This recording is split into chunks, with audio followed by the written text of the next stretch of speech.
Nah, itu ya. Jadi kalau kita berbicara deret berkala, data deret berkala, gitu ya, maka data itu sifatnya adalah series waktu, ya, atau runtut waktu, atau urut waktu. Jadi datanya selalu urut waktu, ya, mau bulanan, tahunan, ya, yaitu data time series, ya. Kemudian misalnya tahun 2000, misalnya teman-teman mau menganalisis faktor-faktor yang mempengaruhi kinerja ekspor, misalnya komoditas ekspor, kinerja ekspor komoditas padi misalnya, atau beras misalnya. Ya, maka teman-teman butuh data tahunan, misalnya dari tahun 1990 sampai tahun 2020 misalnya. Itu namanya deret waktu. Ya, dari tahun data kinerja ekspor dari tahun 1990 sampai 2020, itulah disebut sebagai data deret waktu. Ya. Data deret waktu bisa tahunan, bisa bulanan. Ya. Bisa saja tahunan berarti ya tinggal 1990 sampai 2020 tok, gitu ya. Tapi kalau datanya mau diubah bulanan berarti tahun 1990 Januari, gitu ya. Kemudian sampai nanti Januari 2020. Jadi Januari 1990 sampai Januari 2020. Ya. Atau kalau datanya harian misalnya, ya berarti sama. Jadi tanggal 1 Januari tahun 1990 sampai 1 Januari tahun 2020 misalnya. Nah, itu nanti namanya deret waktu. Jadi selalu berkala, gitu ya. Ada kalanya, ada deretnya, ada seriesnya. Gitu ya. Maka disebut sebagai data time series. Kemudian yang kedua nanti kita kenal juga yang disebut sebagai data silang atau cross section. Data silang itu apa ya? Data yang kita ambil, gitu ya, dari suatu wilayah di waktu yang sama, di waktu yang sama, ya. Tetapi ya, di waktu yang sama, tetapi datanya berbeda-beda. Maksudnya bagaimana, Pak? Misalnya saya sekarang mau melakukan analisis usaha tani, misalnya kelayakan usaha tani di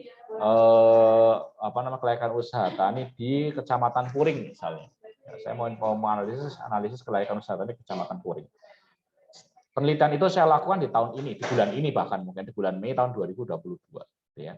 Tetapi ya, datanya ada banyak. Misalnya saya wawancara ke Pak Joko misalnya ada di Puring, kemudian saja di Pak Slamet yang ada di Kecamatan Puring misalnya, ada misalnya Pak siapa lagi di Kecamatan Puring. Ya. Nah, saat kita mengambil data yang banyak itu di satu periode yang sama, 1 tahun yang sama, atau 1 bulan yang sama, atau 1 waktu yang sama, itulah disebut sebagai data silang, atau kita sebut sebagai data cross section, data kerennya. Nama kerennya data cross section. Ya, cross section data kerennya, nama kerennya data cross section. Jadi ada banyak responden gitu yang saya ambil di satu wilayah gitu ya, tetapi waktunya sama, di periodenya sama, yaitu periode Mei 2022.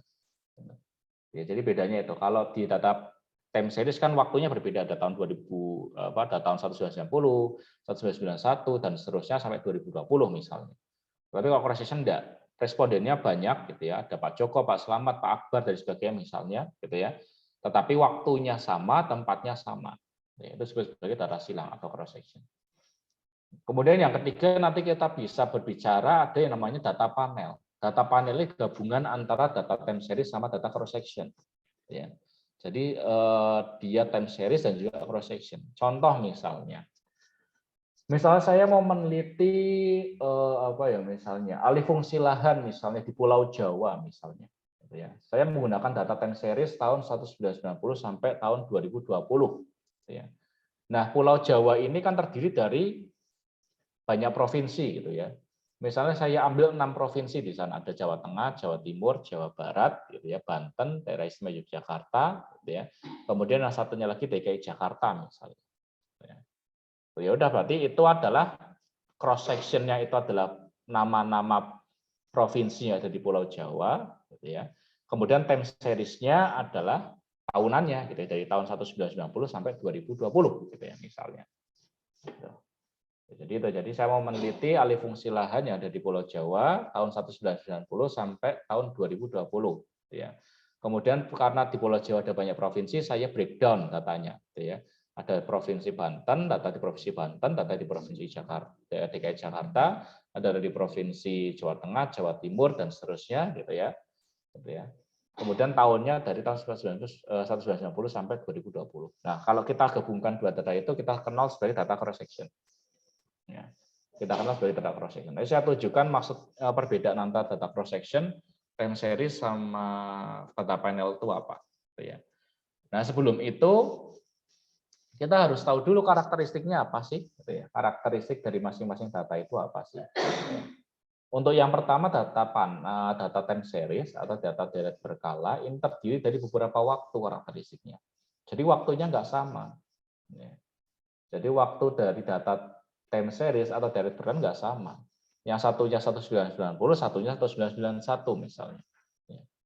Yang satunya bulan Mei, yang satunya bulan Juni misalnya. Satunya bulan Agustus, September, Oktober, dan seterusnya. Jadi nggak sama. Jadi terdiri dari banyak waktu. Terdiri dari banyak waktu. Kemudian data yang dibandingkan, data dapat dibandingkan dengan periode-periode sebelumnya.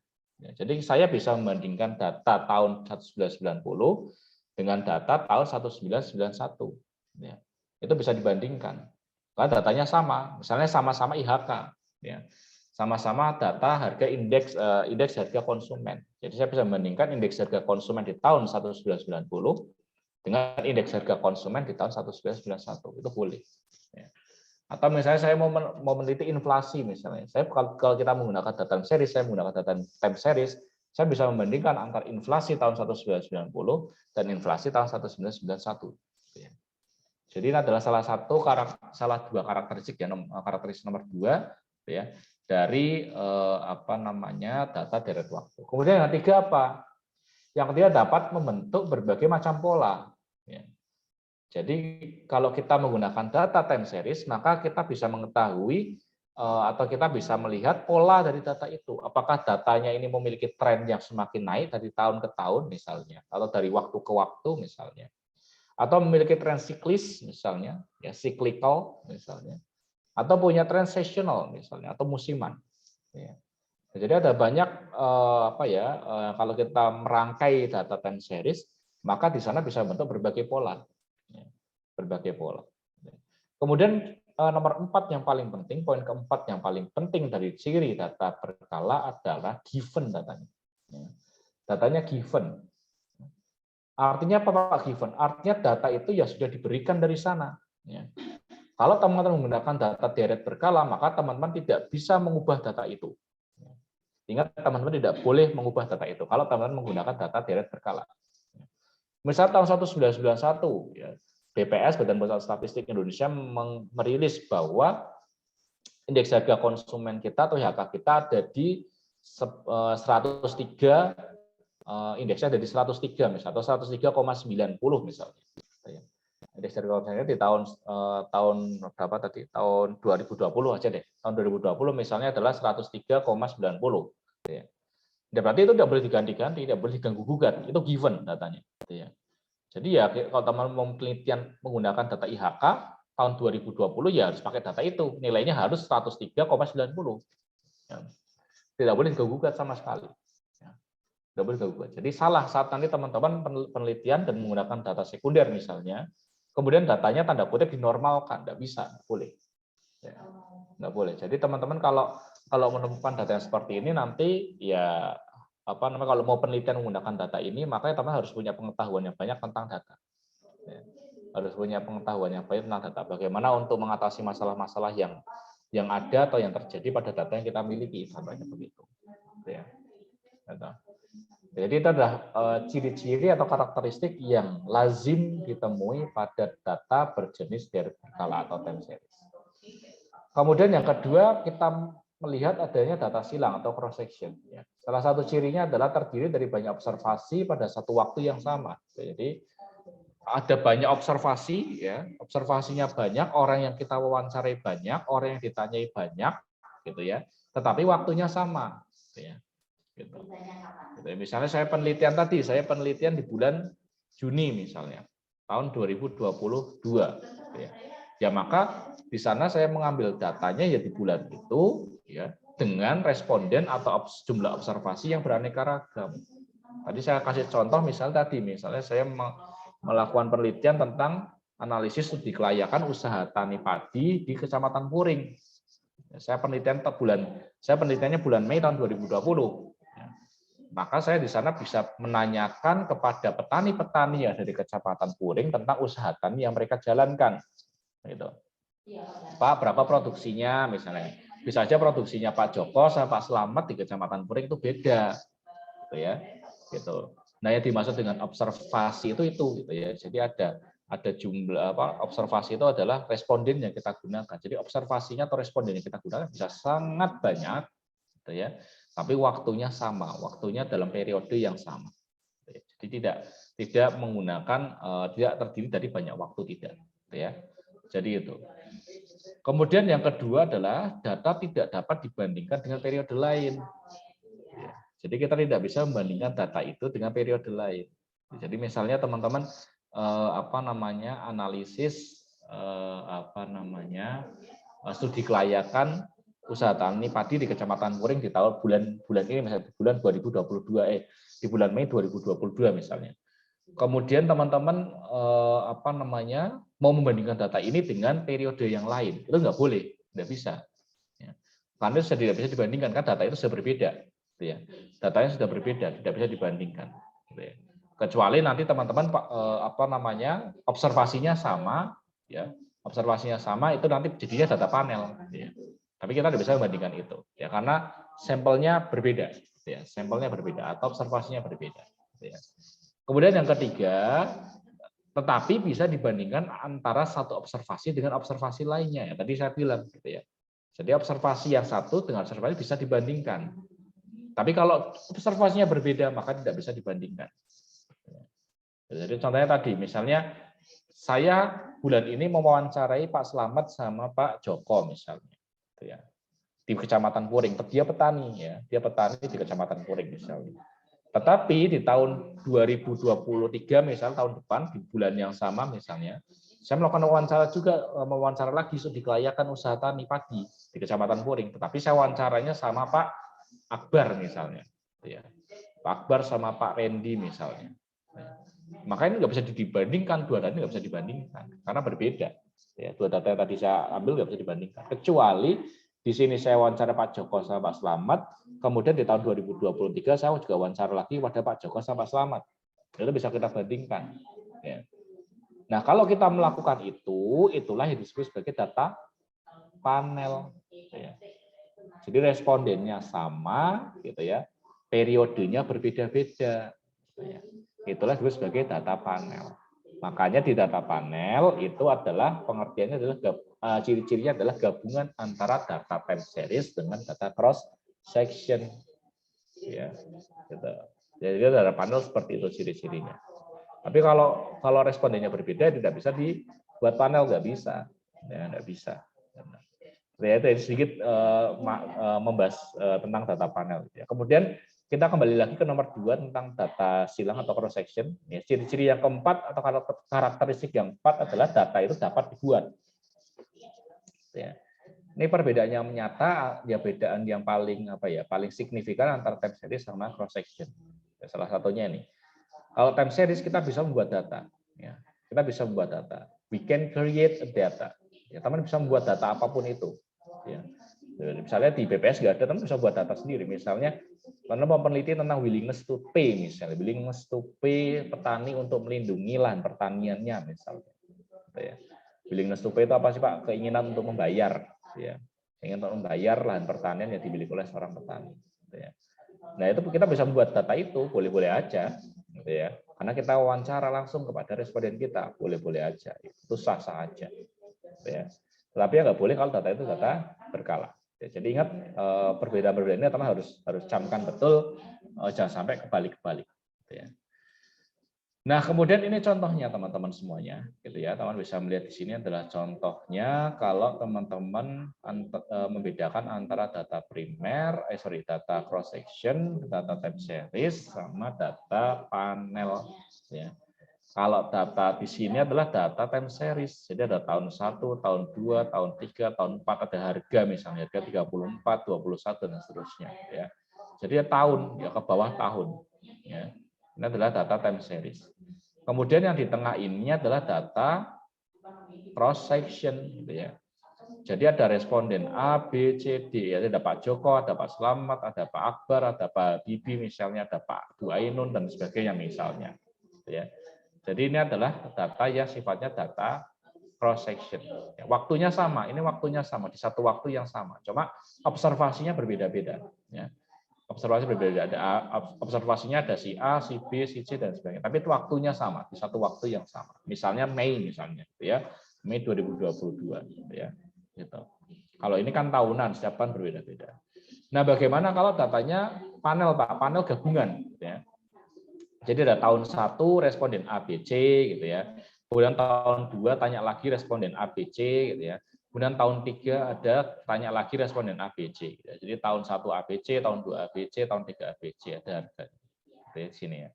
Nah, ini harus sebagai data panel gabungan antara data time series dengan data cross section, gitu ya.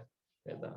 Nah, itu jadi teman-teman silakan bisa bisa memikirkan gitu ya, mumpung masih di semester awal. Kira-kira mau penelitian apa sih, mau pakai data apa sih, mau pakai data primer, apa data sekunder, apa data panel gitu ya, apa data cross section gitu ya. Terserah teman-teman. Ya, terserah teman-teman semuanya. Gitu. Kalau saya pribadi suka mungkin sedikit sharing ya. Kalau saya pribadi lebih suka data tahunan teman-teman semuanya. Ya, kalau saya lebih suka data yang time series. Ya. Karena data time series itu saya tinggal duduk manis gitu ya, duduk manis di suatu ruangan, kemudian searching data-data di internet yang tentu saja data dari internet yang saya ambil adalah data dari sumber yang terpercaya, teman-teman. Jadi teman-teman tidak boleh ngambil data sembarangan, tidak boleh. Misal dari data BPS misalnya ya itu boleh, kemudian dari data-data World Bank misalnya, kemudian dari data WHO atau WTO misalnya dan sebagainya. Jadi data kita ambil dari institusi yang terpercaya untuk mengeluarkan data. Jadi nggak boleh sembarang, nggak boleh dari blog-blog teman pakai untuk data time series, nggak boleh. Ya.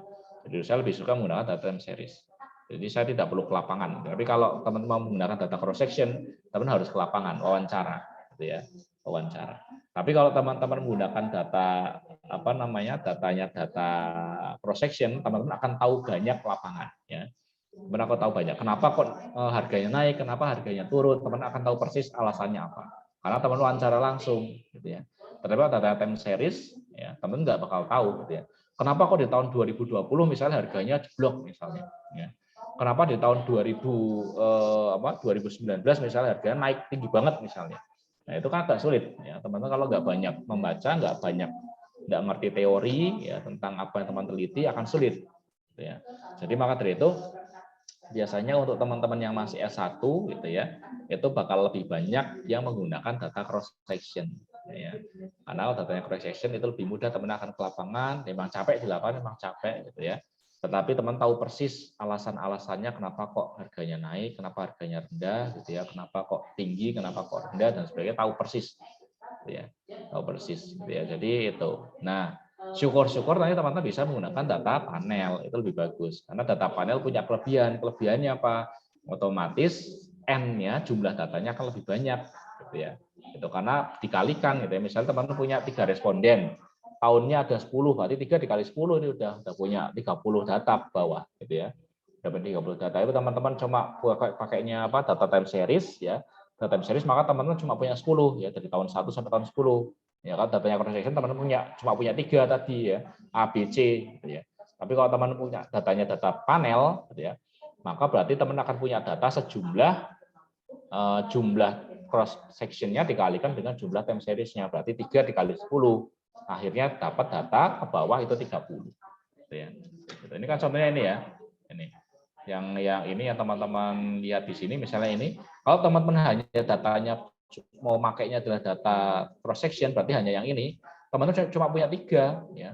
Teman cuma punya 3 data, yaitu data dari A, B sama C ya. Kemudian kalau pakainya hanya tahunan, teman juga punya hanya 3 ya. Cuma punya data di tahun 1, tahun 2, tahun 3. Tapi bayangin kalau teman-teman pakai data panel ya. Maka teman punya data tahun 1 ABC, tahun 2 ABC, tahun 3 ABC, sehingga totalnya ada 9 atau 3 dikali 3 ya. Tahun time seriesnya 3, cross sectionnya 3. Ya, sehingga ketemu ada 9 data, 1 2 3 4 5 6 7 8 9. Gitu ya. 9 data. Maka dari itu biasanya seorang peneliti menggunakan data panel dalam rangka untuk memperbanyak gitu ya, memperbanyak jumlah data yang akan digunakan dalam penelitian, karena bagi seorang peneliti gitu ya, semakin banyak data yang digunakan akan semakin baik ya. Semakin banyak data yang digunakan semakin baik. Jadi teman-teman wawancara dengan 10 orang ya, dengan teman-teman wawancara dengan 100 orang, tentu saja akan lebih baik wawancara dengan 100 orang. Ya. Nanti akan saya tunjukkan kenapa kok lebih banyak sampelnya yang diwawancarai itu akan semakin baik. Nanti akan saya tunjukkan alasannya. Mungkin nanti di pertemuan kita ke-4 atau ke-5 mungkin setelah UTS nanti akan ada tentang itu. Ya, jadi itu. Jadi tujuan panel sebenarnya adalah karena itu, karena untuk memperbanyak jumlah data yang tersedia yang bisa dianalisis. Nah, ini adalah contoh gitu ya. Seseorang melakukan survei ekonomi rumah tangga petani di desa A dengan target responden sebanyak 50 orang di tahun 2021. Jenis data apa yang diperoleh dari kegiatan ini? Kira-kira jenis data apa yang diperoleh, teman-teman? Ada yang tahu nggak? Kemudian kalau nomor 2, seseorang melakukan analisis peramalan pergerakan indeks harga saham gabungan terdiri dari saham HIJ sejak bulan Januari 2021 hingga Desember 2021. Ya. Jenis data apa yang digunakan oleh orang ini untuk melakukan peramalan? Kemudian ada lagi yang nomor 3, seseorang melakukan survei biaya hidup di desa B tahun 2010 dengan responden XYZ. Setelah itu survei kembali dilakukan di desa yang sama dan responden yang sama pada tahun 2015. Jenis data apa yang diperoleh dari kegiatan tersebut? Jadi kira-kira poin 1, 2, 3 ini masing-masing data apa? Ada yang mau berpendapat enggak? Iya, Pak. Gimana Mbak Rima? Yang nomor 1, poin 1, dia data apa? Yang cross section. Data 1 cross section, betul. Nomor 2 time series. Time series. Nomor 3 data panel. Nah, oke, sip. Jadi sudah tahu ya. Jadi itu adalah data, jenis-jenis data. Jadi teman-teman kalau melakukan penelitian dengan karakteristik seperti ini, gitu ya, teman-teman wawancara dengan seseorang, gitu ya, itu pasti padanya cross section. Kemudian kalau teman-teman menggunakan data time series, jelas itu pasti data time series, tidak bisa diganggu gugat. Ya. Kemudian kalau teman-teman menggunakan kedua data itu secara bersamaan, maka itu adalah data panel. Jadi teman harus tahu persis bagaimana membedakan ketiga jenis data ini. Ya, ketiga jenis data harus tahu persis. Ya, kalau teman-teman nggak tahu, nanti teman akan repot. Dan ini menjadi bekal teman-teman yang sangat penting untuk teman-teman skripsi nantinya. Ya. Jadi sekali lagi skripsi tidak melulu menggunakan data cross section. Ya. Teman-teman bisa saja menggunakan data yang sifatnya data time series. Ya, jadi itu adalah karakteristik datanya. Kemudian berikutnya adalah ini, gitu ya. Kita akan fokuskan lagi, gitu ya. Jadi ini adalah jenis-jenis data, teman-teman sudah pahami ya, sudah teman-teman pahami. Maka kita akan fokuskan pada pertemuan hari ini, yaitu adalah data yang deret berkala, ya teman-teman semuanya. Jadi kita di pertemuan ini akan memfokuskan ke deret berkala. Tapi ingat sekali lagi, teman-teman harus tahu bahwa data ada 3 ya. Paling tidak ada 3. Sebenarnya ada banyak, ada pool panel juga ada ya, pool panel juga ada. Cuma yang paling sering digunakan adalah 3 ini, ya, data time series, data cross section, sama data gabungan dari keduanya itu data panel. Nah sekarang kita akan fokuskan ke data deret berkala atau data time series. Ya. Nah pengertiannya apa adalah jenis data yang disusun berdasarkan urutan waktu kejadian. Jadi kalau kita berbicara data time series, maka kita harus selalu berpikir bahwa data itu selalu disusun berdasarkan urutan waktu kejadiannya. Ya. Jadi pasti ada urutan waktu kejadiannya. Kalau tidak ada urutan waktu kejadiannya, sudah pasti itu bukan data time series. Ya, gitu. Nah, waktu ini ya, urutan waktu ini ya, waktu yang dimaksud dalam pengertian ini di sini ya, waktu ini bisa dalam bentuk tahun ya, bisa dalam bentuk kuartal ya, bisa dalam bentuk triwulan ya, bisa juga dalam bentuk bulan, minggu, hari dan sebagainya. Jadi bisa macam-macam. Ya. Jadi tidak harus melulu tahun ya. Jadi tidak harus melulu tahun 2021 sampai tahun 2040 misalnya. Tidak melulu tahun seperti itu. Ya. Tapi bisa saja harian, bisa saja mingguan, ya. Bisa saja bulanan, bisa saja triwulanan, ya. Kuartalan juga boleh. Ya. Tahunan apalagi. Ya, jadi itu. Ya. Nah contoh ini ya, saya punya contoh ini. Ini adalah contoh data time series. Ya. Saya punya data harga spot, ya, harga spot jagung di Lampung, ya, harga spot jagung di Lampung. Ya. Nah ini dari tanggal 4 bulan 1 2010 sampai tanggal 8 bulan 1 tahun 2010. Ya. Jadi harian ya, ini data berarti ada data harian. Ya. Karena dari tanggal 4, 5, 6, 7, 8. Ini adalah data harian. Kemudian di sini ada harganya. Nah, ini disebut sebagai data time series, teman-teman. Harga ini ya disebut data time series. Karena dia dari tanggal 4 sampai tanggal 8. Ini urut waktu ya. Ini urut waktu. Urut waktunya berarti apa Pak jenisnya? Yang harian ya. Yang harian gitu. Nah, data itu nanti bisa harian ya, teman-teman, bisa harian, kemudian bisa bulanan dan sebagainya. Nah, sekarang adalah bagaimana kita mencari data itu, Pak, gitu kan. Sebentar saya full screen dulu sebentar.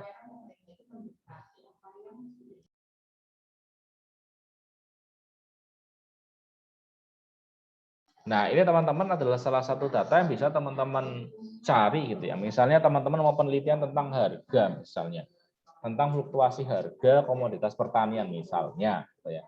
Atau mau analisis fluktuasi harga saham misalnya. Tinggal dicari aja harganya ya. Harganya mau bulanan, tahunan, mau apa terserah teman-teman. Ini adalah contoh data yang harian ya. Kalau teman-teman yang mau mencari data harga pangan misalnya, mau penelitian pangan, maka bisa dicari di sini gitu ya. Hargapangan.id. Ini adalah salah satu website yang bisa digunakan untuk mencari data harga. Saya tekankan bahwa teman-teman kalau menggunakan data time series, gitu ya, maka teman-teman harus mengambil data dari instansi atau lembaga yang kredibel untuk mengeluarkan data. Ya, jadi nggak boleh sembarangan teman-teman ngambil data. Nggak boleh ngambil dari Blogspot, nggak boleh ngambil dari WordPress, nggak boleh. Ya. Tapi carilah dari sumber-sumber yang itu memang sumber yang kredibel atau memang sumber-sumber yang bertugas untuk mengeluarkan data resmi. Ya. Kalau di Indonesia yang paling jelas itu adalah Badan Pusat Statistik misalnya. Ya. Itu memang bertugas untuk mengeluarkan data resmi dari pemerintah, data ekonomi, data makro, data mikro, dan sebagainya, itu di BPS. Atau mungkin teman-teman mau cari dari sini misalnya, harga pangan nasional misalnya dari sini, itu juga boleh. Ya. Atau teman-teman nanti cari dari sumber lain juga boleh, selama sumber itu kredibel. Ingat sekali lagi, teman-teman bisa ngambil dari manapun, selama sumber itu adalah sumber yang kredibel. Ya. Jadi itu yang perlu teman tekankan. Jadi besok teman-teman mau penelitian, menggunakan data time series, maka carilah data itu dari institusi yang kredibel, nggak boleh sembarangan. Ya. Gitu. Nah, kemudian data bulanan teman bisa cari, ini contoh data bulanan ya. Saya mengambil di Frit teman-teman ya. Teman-teman ada di sini ya, websitenya ada di sini. fritsantoluisfit.org gitu ya. Jadi adalah salah satu website internasional gitu ya yang menyediakan data dari berbagai negara. Ya, jadi teman-teman kalau nanti mau melakukan penelitian tentang kinerja perdagangan internasional misalnya, mau tentang ekspor impor misalnya gitu ya, maka nanti bisa mengambil kalau membutuhkan data-data internasional, indikator-indikator internasional ya, maka bisa menggunakan website ini ya. Ini cukup lengkap teman-teman semua, jadi pakai fritsantoluis.org ya. Ini salah satu website yang banyak digunakan oleh peneliti untuk mencari data. Datanya ada ya, data bulanan di sini ya, ada bulanan ya, ada yang juga yang harian gitu ya, terkandung jenis datanya gitu ya. Teman-teman kalau mau cari data GDP ya, atau gross domestic product suatu negara, teman-teman tidak akan bisa menemukan data GDP yang bulanan, tidak mungkin ada ya, tidak mungkin ada, karena data GDP itu pasti datanya dalam bentuk tahunan atau triwulanan ya, atau kuartalan ya, benar, atau kuartalan. Jadi kuartal 1, kuartal 2, kuartal 3, kuartal 4. Jadi nggak mungkin teman-teman dapat data GDP harian atau bulanan, itu nggak mungkin ya. Jadi teman-teman nanti harus fokus ke penelitian teman-teman kalau menggunakan data time series ya. Mau penelitian apa, datanya apa ya. Misalnya teman-teman, dan juga teman-teman nggak bisa menggunakan data yang time series-nya berbeda, nggak bisa dibandingkan ya. Jadi teman-teman misalnya penelitian tentang kinerja perdagangan misalnya, kinerja perdagangan internasional misalnya.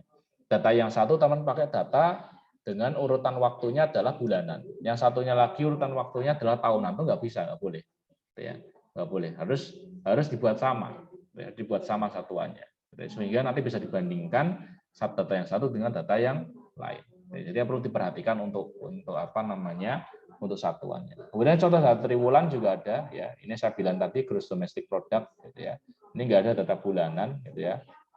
Ini adanya data quarterly gitu ya. Ini salah nih, harusnya kuartalan ya, bukan triwulanan. Silakan nanti diperbaiki ya. Ini harusnya kuartalan. Jadi ada kuartal 1, kuartal 2, kuartal 3 sampai kuartal 4 ya. Ada Q4. Ini di sini teman-teman lihat di sini Q4 2021. Berarti kuartal 4 tahun 2021. Ya, kemudian data yang tahunan ya. Atau gross national income ya, atau GNI ya. Teman-teman pasti sudah familiar ya apa bedanya GNI, apa bedanya GDP dan sebagainya. Ya, ini adalah GNI dari Indonesia yang tahunan tahun 2020 mulai dari tahun 1970 sampai tahun 2020. Ya, ini adalah data time series ya. Nah, kalau teman-teman lihat ini pasti semuanya punya tren, punya itu ya, punya bentuk ya, punya pola ya. Polanya beda-beda ya. Nah, ini saya bilang tadi bahwa kalau kita menggunakan data time series, maka data itu pasti akan membentuk pola yang berbeda-beda, ya kan? Bentuk polanya berbeda-beda. Gitu. Itu adalah karakteristik dari data tahunan. Ya. Gitu. Nah, kemudian ada 4 komponen, ya, ada 4 komponen variasi dari data dengan deret berkala. Ya. Nanti yang pertama ada circular trend, gitu ya. Kemudian ada seasonal variation, kemudian ada cyclical variation, kemudian yang keempat nanti ada irregular variation. Gitu ya. Nah, kita bahas satu persatu. Yang pertama berkaitan dengan circular trend. Circular trend ya atau biasa disebut sebagai tren ya, tren aja gitu ya, merupakan gerak naik atau turun suatu data time series. Jadi teman-teman jangan bingung ya kalau ada tren data yang kalian sajikan apa, misalnya trennya naik atau trennya turun gitu ya dan sebagainya. Jadi gerak naik atau turun gitu ya. Makanya ada tren naik, ada tren turun. Soalnya dia bergerak naik atau bergerak turun gitu ya. Kemudian data time series relatif memiliki fluktuasi tertentu, tetapi secara keseluruhan akan membentuk sebuah tren baik naik, turun atau konstan. Nanti akan saya tunjukkan. Ini contohnya. Ya. Ini contoh tren. Ya. Ini datanya ini nih, yang ada titik-titiknya banyak ini ya. Ini adalah data yang kita miliki, ya. Yang kita miliki. Kemudian ada saya tambahkan garis tren. Nah, ini namanya garis tren, teman-teman. Ya. Garis titik-titik ini yang saya tunjukkan ini, yang garis lurus ini adalah tren. Namanya garis tren. Ya.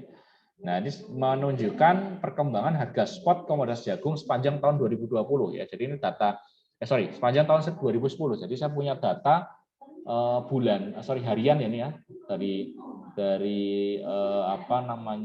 tanggal 4 ya, dari tanggal 4 bulan 1 2010 sampai tanggal 4 bulan 12 tahun 2020. Jadi data harian ya, data harian harga jagung, harga spot komoditas jagung ya. Ya kan, nah, ini supaya kita bisa tahu ya ini datanya naik apa turun ya kita tinggal bikin kurva tren aja ya, ini ya. Ternyata trennya naik dari kiri bawah ke kanan atas ya, sehingga ini artinya tren naik. Artinya apa? Artinya bahwa perkembangan harga komoditas harga spot komoditas jagung sepanjang tahun 2020 ini cenderung mengalami kenaikan ya. Jadi cenderung mengalami kenaikan. Jadi relatif naik harga jagung. Jadi teman-teman kalau mau menginvestasikan uang teman-teman untuk kegiatan budidaya tanaman jagung misalnya, ini menguntungkan karena di tahun 2010 dia naik. Ya, tahun 2010. Jadi tren di tahun 2010 itu bagus ya untuk harga komoditas jagung. Nah, tentu saja teman-teman tidak hanya bisa membandingkan di tahun 2010 saja, teman-teman membandingkan di tahun 2011, tahun 2012 ya. Tahun 2013 juga bisa gitu ya. Jangan-jangan di tahun 2010 naik tapi di tahun 2011 trennya turun, bisa jadi gitu ya.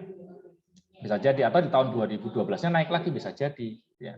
Maka dari itu teman-teman kalau mau penelitian menggunakan time series, semakin panjang time series-nya akan semakin bagus ya. Semakin panjang time series-nya akan semakin bagus ya. Jadi ini kan saya tunjukkan kan hanya data harian tahun 2010. Akan lebih baik kalau teman-teman punya data di tahun 2011, tahun 2012, 13 dan seterusnya, dibuat grafik gitu ya. Nanti akan terlihat betul trennya bagaimana. Ya. Gitu. Jadi itulah kuncinya kalau teman-teman nanti mau menggunakan data time series akan lebih baik kalau data itu semakin panjang. Nah, ini contohnya ya. Ini harga jagung di tahun 2011 teman-teman. Nah, kan yang saya bilang ternyata datanya dia turun tahun 2011 ya. Datanya turun.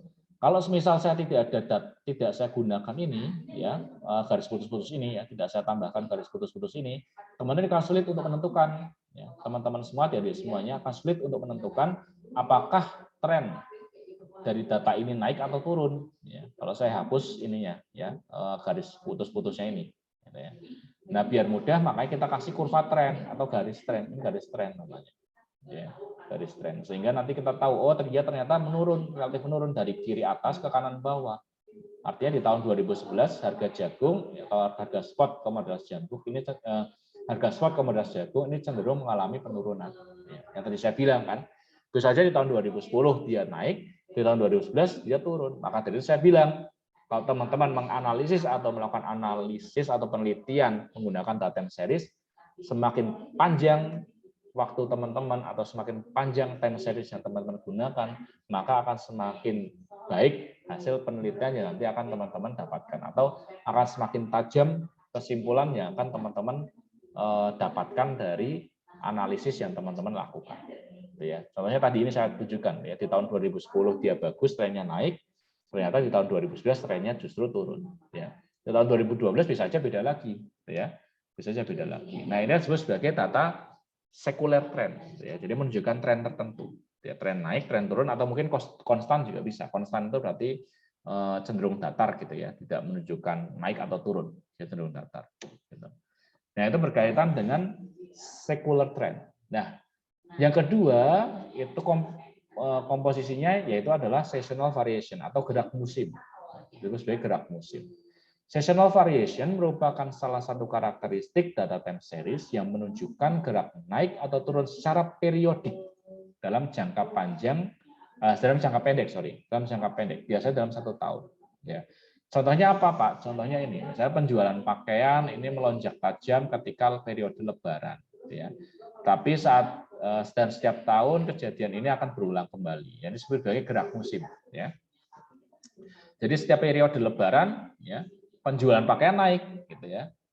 Kemudian ini akan berulang kembali di tahun-tahun berikutnya, gitu ya, tahun-tahun berikutnya. Ini itu disebut sebagai gerak musim, ya, gerak musiman.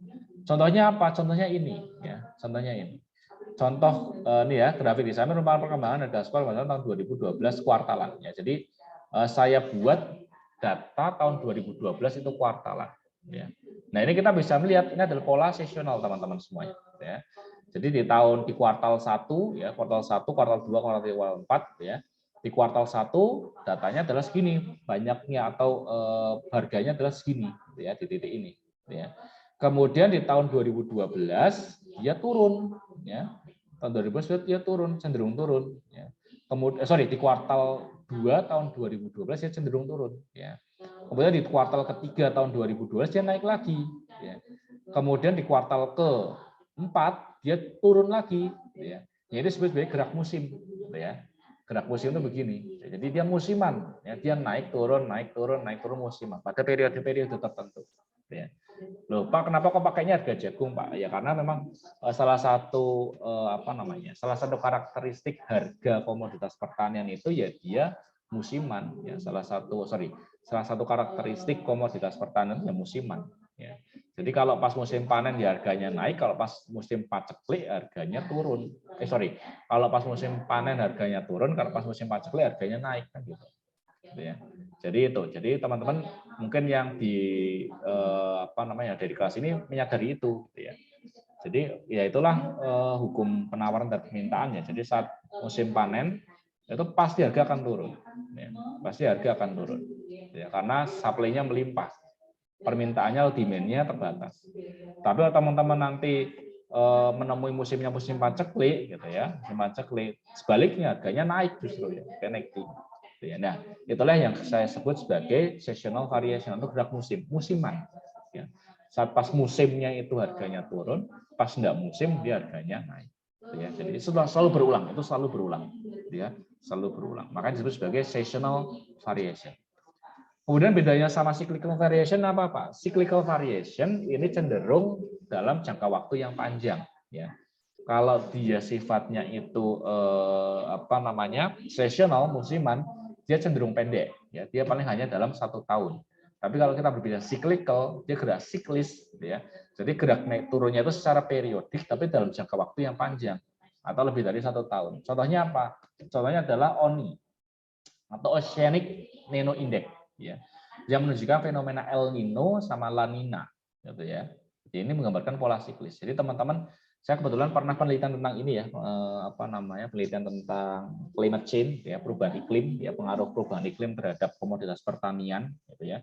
Jadi salah satu indikator perubahan iklim yang saya gunakan itu adalah Oceanic Nino Index, ya, fenomena El Nino sama La Nina. Gitu ya.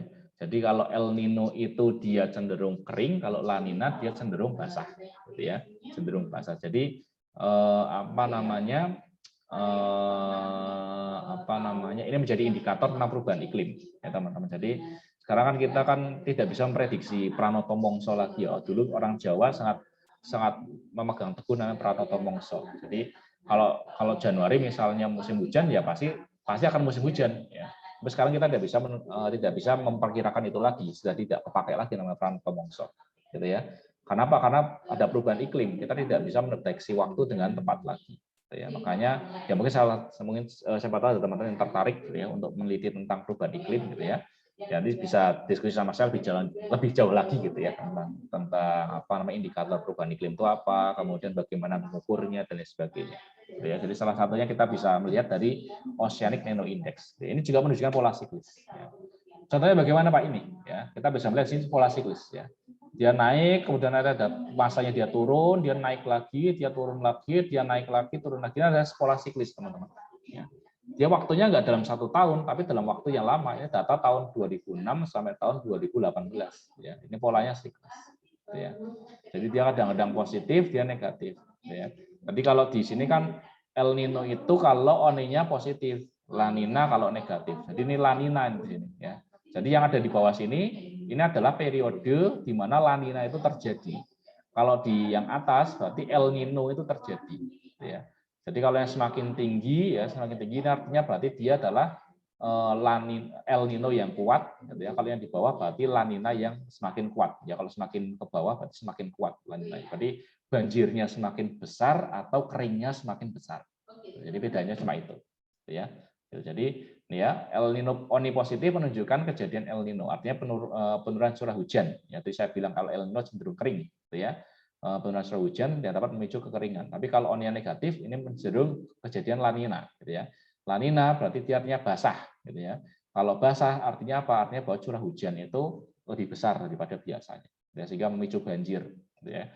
Jadi ini adalah indikator yang biasa digunakan untuk menentukan perubahan iklim, nanti menggunakan ONI ya atau Oceanic Nino Index gitu ya. Gitu. Jadi sahabat teman-teman yang mau tertarik penelitian tentang perubahan iklim gitu ya, karena sekarang perubahan iklim sangat nyata terjadi gitu ya. Bukan hanya di sisi pertanian, juga di manajemen juga sama gitu ya. Apalagi kalau teman-teman nanti manajemen bergerak di manajemen perusahaan-perusahaan yang di bidang pertanian, misalnya di perusahaan kelapa sawit dan sebagainya, akan kerasa banget ya. Rasa harus bisa melakukan mitigasi dari perubahan iklim. Nah, itu adalah tadi beberapa contoh dari analisis time series atau komposisi dari data-data time series ya.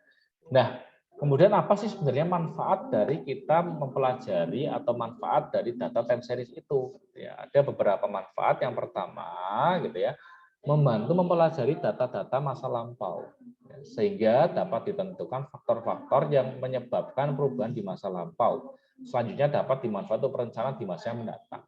Ya, jadi kalau teman-teman nanti belajar time series itu biasanya digunakan untuk peramalan atau forecasting teman-teman semuanya. Ya. Jadi teman-teman kalau mau melakukan peramalan forecasting masa depan gitu ya, maka pasti menggunakan data-data di masa lampau. Ya. We use data in the past gitu ya.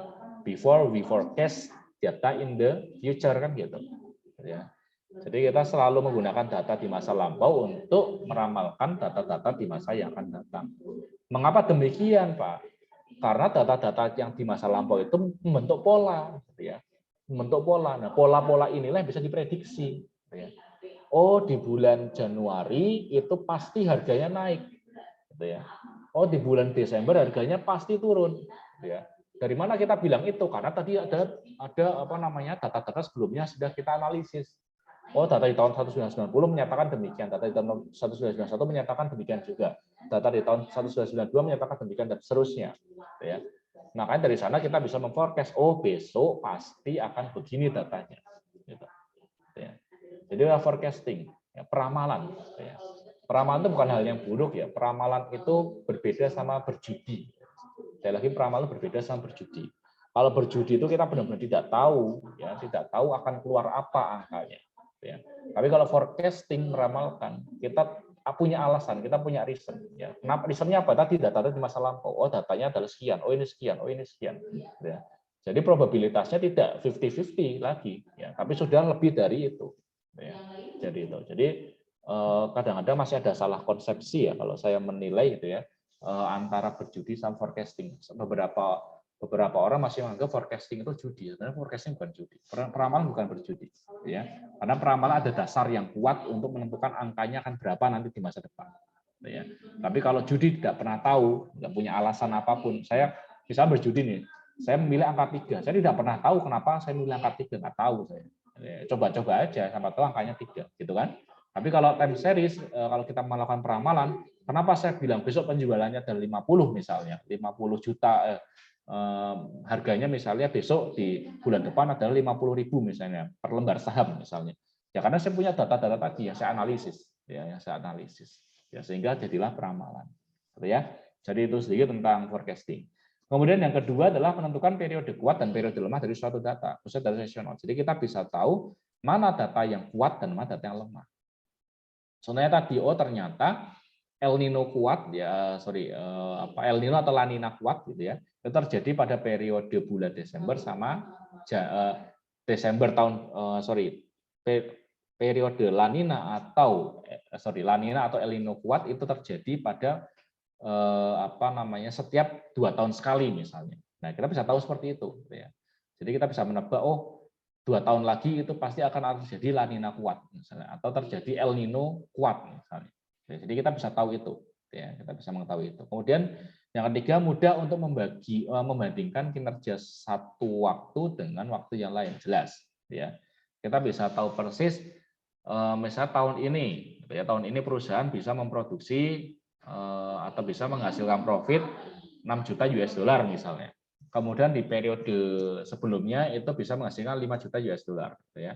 Jadi kita bisa membandingkan, oh ternyata tahun ini lebih bagus daripada tahun kemarin kan gitu. Karena tahun ini dapat 6 juta US dollar, tahun kemarin hanya 5 juta US dollar. Ya, jadi bisa membandingkan. Ya. Nah itu. Nah itu adalah beberapa contohnya. Kemudian ini adalah penerapan penerapan atau analisis data time series yang biasa kita lakukan teman-teman semuanya. Jadi kalau kita mau meramalkan itu kita bisa melihat trennya. Ya, kita bisa melihat trennya. Nanti ada analisis data time series ini bisa dalam bentuk fungsi linier, bisa dalam bentuk polinomial, bisa dalam bentuk eksponensial, gitu ya. Ada 3, sebenarnya ada banyak yang lain juga sebenarnya. Saya hanya mencantumkan yang paling sering digunakan. Ya, makanya itulah kenapa teman-teman sebelum belajar statistik ada prasyaratnya, gitu ya. Kalau di manajemen prasyaratnya adalah matematika ekonomi, kalau di agribisnis syaratnya adalah matematika agribisnis, gitu ya. Karena teman-teman akan ngublek-ngublek di persamaan-persamaan itu, gitu ya. Gitu. Nah ini contohnya, ada yang linier, ya. Y sama dengan A ditambah BX, ya. Harusnya teman-teman masih ingat, ya, bahwa ini adalah karakteristik dari fungsi linier, Y sama dengan A plus BX, ya. Fungsi linier berarti ini adalah persamaannya mana Pak? Ini persamaannya, trennya yang ini, ya, yang garis lurus ini. Ini adalah tren linier, ya. Atau fungsinya adalah fungsi linier. Sehingga nanti persamaannya adalah Y sama dengan 1,3917X min 54889. 54889 adalah konstantanya, ya. Konstantanya. Yang ini adalah koefisiennya, ya 1,3917. X-nya ya variabel X-nya. Dan Y-nya adalah Y-nya, gitu ya. Nah, artinya apa? Artinya bahwa ini positif, ya. Di sini kita melihat koefisiennya positif. Artinya apa? Artinya bahwa trennya cenderung naik, ya. Berarti kita bisa membaca bagaimana membaca ini. Berarti semakin tinggi X-nya kan tahun, ya. X ini kan periode waktunya. Ya, X ini periode waktunya. Berarti semakin tinggi tahunnya atau semakin banyak tahunnya atau semakin lama tahunnya, maka Y-nya akan semakin tinggi, gitu ya. Y-nya akan semakin tinggi, gitu ya. Atau kalau tahunnya bertambah satu satuan, gitu ya. Jadi kalau periode waktunya bertambah satu satuan, maka Y-nya akan bertambah sebesar 1,3917 rupiah. Ya, kan ini tadi kan harga ya, ini kan variabel harga atau gambar tren harga, gitu ya, tren harga jagung. Ya, jadi satuannya rupiah. Ya. Nah, satuannya kalau yang X satuannya tergantung. Kalau ini harian berarti setiap nambah 1 hari maka Y-nya akan nambah 1,3917. Ya.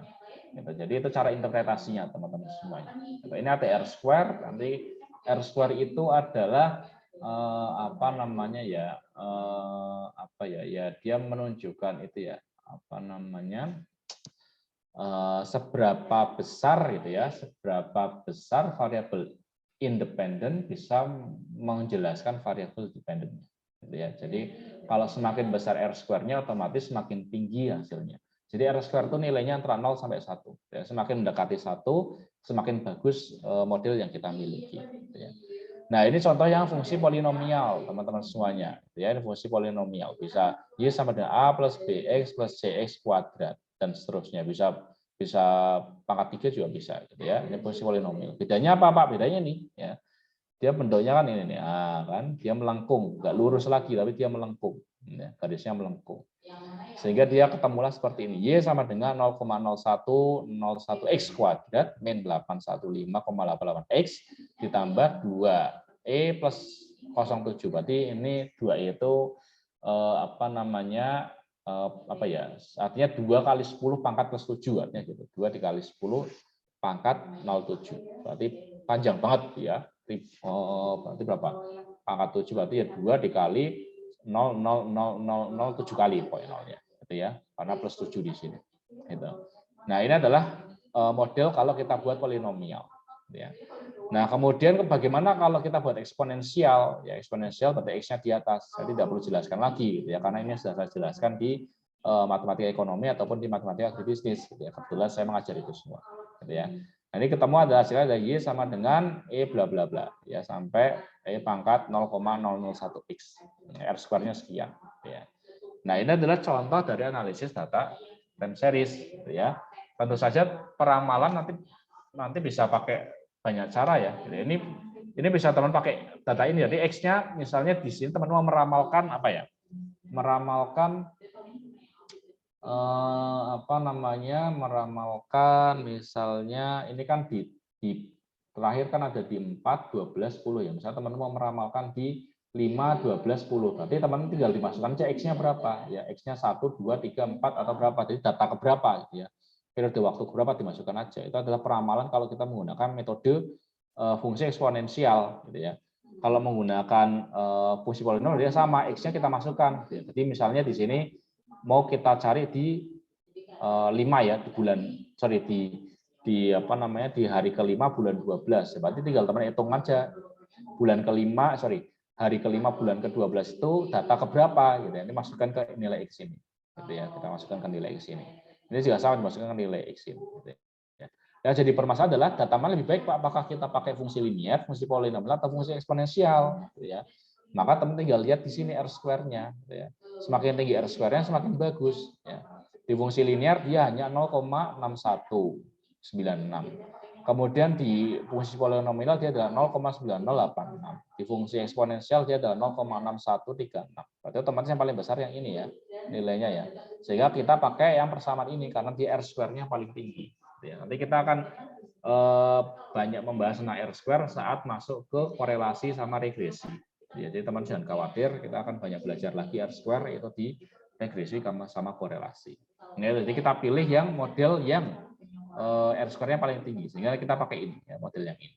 Bukan pakai yang linear ataupun yang eksponensial. Sehingga nanti kita bisa meramalkan gitu ya, di periode tahun ke-50 misalnya, gitu ya, ini berapa? Tinggal masukin aja 50, sini 50 misalnya.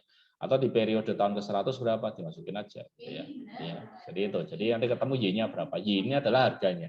Y itu adalah harganya.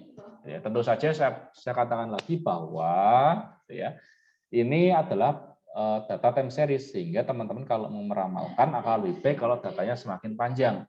Ya. Jadi kalau teman-teman meramalkan data time series dengan data yang pendek, itu sama aja bunuh diri. Gitu ya. Jadi bunuh diri tidak akan mendapatkan hasil yang bagus. Ya. Tidak akan menggambarkan atau tidak akan mendapatkan peramalan yang bagus. Sehingga tahunnya harus panjang. Ya, tahunnya harus panjang. Gitu.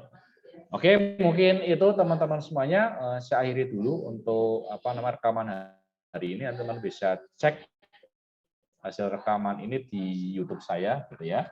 Jadi sebentar saya akhiri dulu rekaman hari ini. Sebentar.